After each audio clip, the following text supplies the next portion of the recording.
찬양하겠습니다. 457장.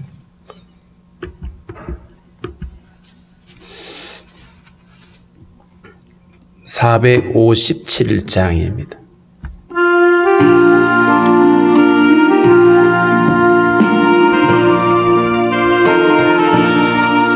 겟세마네 동산에 주를 생각할 때에 근심이나 걱정을 외면할 수 있을까? 나를 항상 버리고 주를 따라가리라. 빌라도의 뜰에서 주를 생각할 때에 수치됨과 아픈 것 못 견딜 수 있을까? 길이 참고 묵묵히 주를 따라가리라. 갈보리산 올라가 주를 생각할 때에 나의 받는 괴로움은 비교할 수 없으리. 십자가를 지고서 주를 따라가리라. 무덤에서 부활한 주를 생각할 때에 환난이나 죽음도 비울 것 없으리. 승전가를 부르며 주를 따라가리라. 기도하겠습니다. 하나님 아버지 감사합니다. 오늘도 우리에게 새날을 허락해 주시고 주님 앞에 나와 예배할 수 있도록 은혜 주신 주님 감사합니다.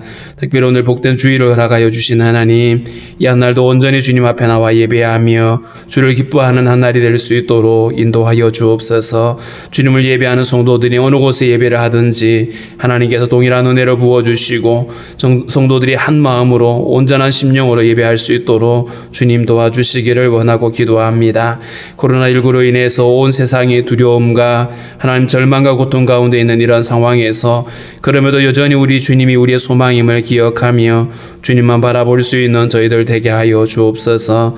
오늘도 하나님 우리의 모든 간구와 기도를 받으시되 우리의 연약함을 고치시고 우리를 새롭게 하여 주시기를 원합니다. 주님의 은혜가 날마다 성도들의 가정과 삶의 기업에 함께 하여 주셔서 모든 구하는 것들이 주 안에서 형통할 수 있도록 주께서 복을 허락하여 주옵소서. 오늘도 하나님 우리에게 허락하신 말씀을 통하여 다시 한번 우리 자신을 돌아보며 주님을 기쁘시게 하는 자로 살아가기에 부족함이 없도록 인도하여 주옵소서. 예수님의 이름으로 기도하옵나이다. 아멘. 534장입니다. 534장.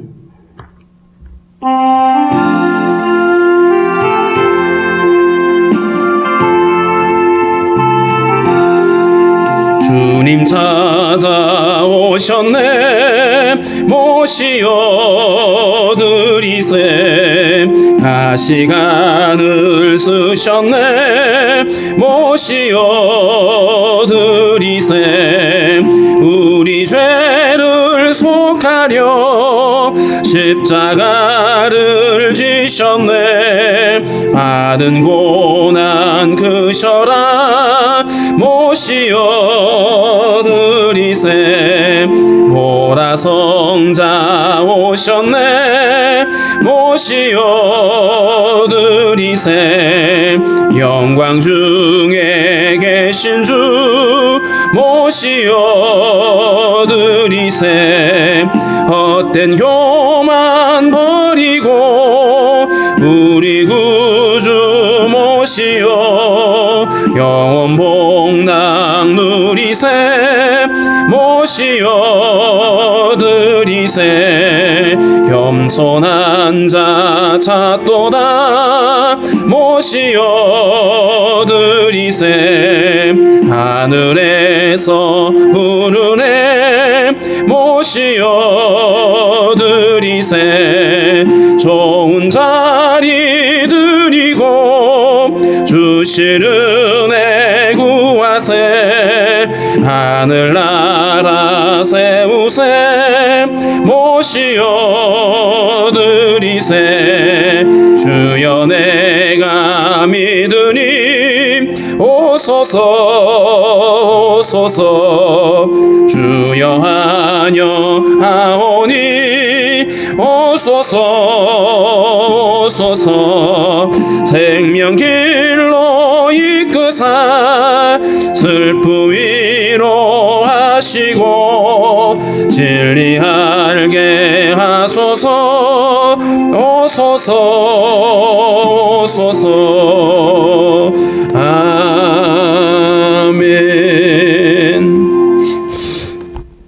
요한복음 21장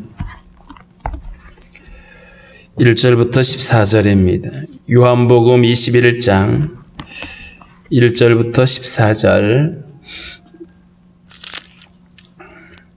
우리 함께 읽겠습니다. 그 후에 예수께서 디베랴 호수에서 또 제자들에게 자기를 나타내셨으니 나타내신 일은 이러하니라. 시몬 베드로와 디두모라 하는 도마와 갈릴리 가나 사람 나다나엘과 세베대의 아들들과 또 다른 제자 둘이 함께 있더니 시몬 베드로가 나는 물고기 잡으러 가노라 하니 그들이 우리도 함께 가겠다 하고 나가서 배에 올랐으나 그날 밤에 아무것도 잡지 못하였더니 날이 새어갈 때에 예수께서 바닷가에 서셨으나 제자들이 예수이신 줄 알지 못하는지라. 예수께서 이르시되 얘들아 너희에게 고기가 있느냐 대답하되 없나이다. 이르시되 그물을 배 오른편에 던지라 그리하면 잡으리라 하시니 이에 던졌더니 물고기가 많아 그물을 들 수 없더라. 예수께서 사랑하시는 그 제자가 베드로에게 이르되 주님이시라 하니 시몬 베드로가 벗고 있다가 주님이라 하는 말을 듣고 겉옷을 두른 후에 바다로 뛰어내리더라. 다른 제자들은 육지에서 거리가 불과 한 50칸쯤 되므로 작은 배를 타고 물고기 든 그물을 끌고 와서 육지에 올라보니 숯불이 있는데 그 위에 생선이 놓였고 떡도 있더라. 예수께서 이르시되 지금 잡은 생선을 좀 가져오라 하시니 시몬 베드로가 올라가서 그물을 육지에 끌어올리니 가득히 찬 큰 물고기가 153마리라. 이같이 많으나 그물이 찢어지지 아니하였더라. 예수께서 이르시되 와서 조반을 먹으라 하시니 제자들이 주님이신 줄 아는 고로 당신이 누구냐 감히 묻는 자가 없더라. 예수께서 가셔서 떡을 가져다가 그들에게 주시고 생선도 그와 같이 하시니라. 이것은 예수께서 죽은 자 가운데서 살아나신 후에 세 번째로 제자들에게 나타나신 것이라. 아멘.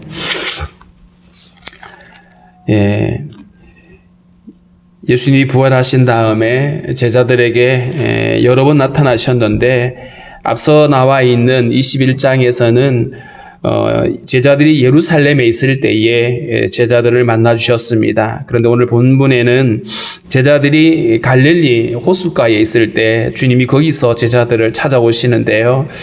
마태복음 28장에 보면 예수님이 그 마리아에게 그렇게 말씀을 하시죠. 가서 형제들에게 갈릴리로 가라고 하라 이렇게 전합니다. 갈릴리에 가라고 하는 것, 오늘 이 예수님의 제자들이 갈릴리 바다에 와서 고기를 잡고 있는데 어떤 사람들은 제자들이 예수님이 십자가에 돌아가신 것들에 대해서 실망을 하고 그래서 제자가 되기를 포기하고 돌아와서 원래 이들의 본업이 어부였으니까 본업으로 돌아간 것이다라고 생각하신 분들이 있습니다. 그런데 마태복음 말씀과 연결해 보면 제자들은 제자의 어떤 그 사명을 내려놓고 자기들의 본업으로 돌아간 것이 아니라 주님의 그 말씀을 듣고 그곳에 가서 기다리고 있는 장면이라고 보는 것이 훨씬 더 합리적일 것입니다. 예수님을 기다리고 있는데 갈릴리에서 기다리고 있는데 거기 나와 있는 제자들의 이름이 나와 있습니다. 베드로와 디두모라 하는 도마와 나다나엘과 또 세베대의 아들들 야고보 요한이죠. 또 다른 제자 2명이 있는데 이들이 이렇게 함께 모여서 기다리다가 아마 시간이 굉장히 무료했겠죠. 주님이 언제 오실지 정확하게 시간을 약속한 것이 아니기 때문에 베드로가 이렇게 말합니다. 나는 물고기 잡으러 가겠다. 시간을 아마 무료한 시간을 달래기 위해서 그랬을 겁니다. 나는 물고기 잡으러 가겠다고 하는데 다른 제자들도 그럼 나도 가겠다 그러면서 우리도 같이 가겠다고 해서 그들이 배를 타는데 배에 올랐다라고 했는데 이 배를 가리켜서 그 배라고 정관사를 붙였습니다. 그 배에 올랐다. 이 그 배는 이전에 제자들이 함께 그물을 잡아당겼던 그 고기를 잡았던 그 배죠. 그 배에 올랐는데 결과가 뭐냐 하면 그날 밤에 아무것도 잡지 못했다.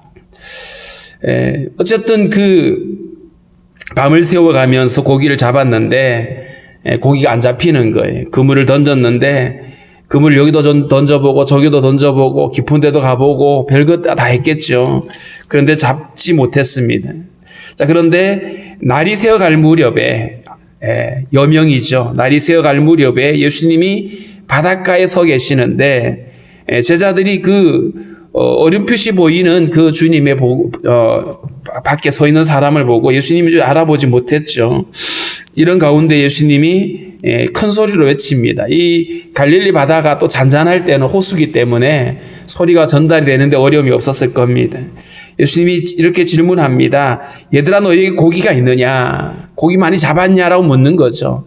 우리가 일반적으로 누군가가 낚시를 하면 많이 잡으셨어요? 라고 물어보기도 하잖아요. 고기를 많이 잡았냐고 외치는데 제자들이 대답합니다. 아니요, 없습니다. 이렇게 한 마리도 잡지 못한 그들에 대해서 얘기를 하는데 이어서 예수님이 이렇게 얘기하시죠. 그물을 배 오른편에 던져보라고. 그러면 잡을 거라고. 그물을 오른편에 던져봐라. 누가복음 5장에서 예수님이 처음 제자들을 부르실 때에는 깊은 데로 가서 그물을 던져라 이렇게 말했죠. 그리고 실제로 많은 고기를 잡았던 적이 있습니다. 그런데 이번에는 좀 다른 방법이죠. 오른편에 던져봐라. 아마 오른편에 제자들이 오른편 왼편 많이 던졌겠죠. 그런데 다시 오른편으로 던지라고 했는데 이번에는 그 예수님의 말씀에 순종하며 던졌어요. 이전에는 순종과 상관없이 자기들의 임의대로 여기도 던져보고 저기도 던져봤는데 고기가 걸려오지 않았죠. 그런데 이번에는 예수님의 말씀에 순종해서 던졌는데 그런데 고기가 어마어마하게 잡힌 거예요. 그물을 딱 당겨보니까 딱 느낌이 오잖아요. 엄청난 많은 고기가 딸려오는데 이때에 제자 중에 한 명이었던 요한이 7절에 예수께서 사랑하시는 그 제자 요한 자신을 가리키는 표현이죠. 그가 이렇게 말합니다. 베드로에게 주님이시라고. 이 사도 요한이 예수님의 말씀을 듣고 그리고 고기를 잡는 이 장면이 자기들이 처음 예수님이 부를 때의 그 장면하고 연상이 되죠. 그래서 예수님인 걸 한 번에 알아봤습니다. 그리고 베드로도 거기에 동의를 하게 되죠. 그러면서 베드로가 그물을 던지고 고기를 잡을 때 거추장스러우니까 겉옷을 벗어놓고 속옷만 입고 열심히 그물을 던지다가 예수님이라는 말을 듣고 겉옷을 얼른 걸치고 동여매고 그러면서 뛰어들었어요, 바다에. 여기 8절에 보면 그 거리가 한 90m에서 한 100m 정도 되는 거리입니다. 그런데 이 제자 베드로는 예수님이라는 말을 듣고 먼저 달려갑니다. 수영을 해서 가는 거죠. 나머지 제자들은 그물을 끌어올려서 이제 배를 끌고 이제 육지로 나오게 됩니다. 근데 육지로 나와 보니까 숯불이 있는데 그 위에 생선이 놓여 있고 떡도 있더라. 예수님이 어디서 준비를 하셨는지 제자들을 위해서 떡과 생선을 준비해 놓고 기다리고 계시는 이 장면. 오늘 이 장면이 굉장히 그림이 따뜻하죠. 예수님이 찾아오셨고 그들이 또 고기를 잡게 되고 나와봤더니 예수님이 상을 차려놓고 기다리고 계시는 이 장면. 예수님이 이렇게 말합니다. 지금 잡은 생선 좀 가져와 보라고. 그러면서 그물을 잡아 당겨서 고기를 세봤는데 큰 물고기가 153마리더라. 작은 물고기도 아닌 큰 물고기가 153마리를 잡았습니다. 그런데 그물이 찢어지지 않았다. 엄청나게 많은 고기를 잡게 되었죠. 그러고 나서 예수님이 제자들에게 하신 말씀이 조반을 먹어라. 와서 조반을 먹어라. 예수님이 이제 상을 차려놓고 제자들에게 마치 성만찬할 때 떡을 떼어줬던 것처럼 이들에게 떡을 나눠주고 생선을 먹으라고 얘기를 하고 계시는데, 아무도 예수님을 향해서 누구세요? 라고 물어보질 않습니다. 왜냐하면 부활하신 예수님을 알기 때문입니다. 그뿐만 아니라 여기서 예수님에게 질문하지 않았다, 제자들이 주님이신 줄 알았다라고 하는 이 표현이 단순히 그냥 외형적으로만 예수님이시네라고 하는 이런 차원의 얘기가 아니라 이분이 어떤 분인지 이들은 이미 익숙하게 알고 있는 것이죠. 엄청난 기적을 행하시는 그 주님, 십자가에 죽으셨다가 다시 부활하신 그 주님, 그분은 곧 하나님의 아들이시기에 어떻게 알았냐, 그런 것들을 질문할 이유가 없었습니다. 주님을 알았다라는 거죠. 그래서 당신이 누구냐 감히 묻는 자가 없었다. 이전에는 늘 궁금했어요. 도대체 이분이 누구길래 이런 일을 행하지? 그런데 이제는 그런 질문을 할 이유가 없었습니다. 죽은 자 가운데서 살아나신 그 주님 앞에 이들은 더 이상 예수님에 대한 질문이 필요하지 않았습니다.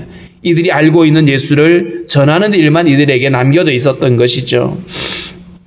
그리고 예수님이 이제 그들에게 떡을 나눠주고 생선을 나눠주고 이렇게 했는데, 이것이 예수께서 죽은 자 가운데서 살아나신 후에 세 번째 제자들에게 나타나신 것이다. 제자들이 모여있는 그 무리 가운데 세 번째 나타났다라고 하는 이런 모습인데, 오늘 이 본문에서 왜 예수님은 제자들에게 갈릴리로 가라고 말씀을 하셨고 그리고 그곳에 찾아오셨는지, 그리고 제자들이 고기를 하나도 못 잡았는데 똑같은 처음 그들을 부를 때에 그 모습이 재현되고 있는지, 이 장면에서 우리는 예수님이 이 제자들을 다시 한번 당신의 제자로 회복시켜 주시는 이 과정인 것을 알 수 있습니다. 제자들은 예수님의 십자가로 인해서 낙심하고 그리고 혼돈스러웠고 그리고 주저앉아 있었더랬습니다. 그런데 주님은 그들을 찾아오셨고 그들에게 평강을 선포하고 뿐만 아니라 그들에게 아버지께서 나를 보내신 것처럼 나도 너희를 보내노라 라고 그들에게 다시 한번 사명을 일깨워 주셨죠. 처음 그들을 부르실 때에 내가 너희로 사람 낚는 어부가 되게 하겠다라고 말씀하셨거든요.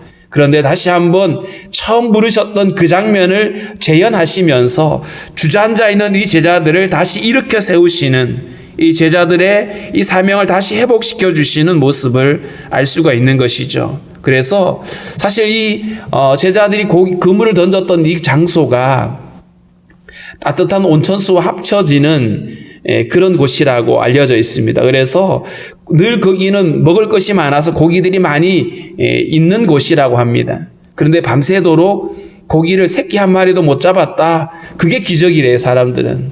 고기를 밤새도록 한 마리도 못 잡았다라고 하는 것이 기적이다. 그런데 거기에서 주님은 놀라운 일들을 행하셨죠.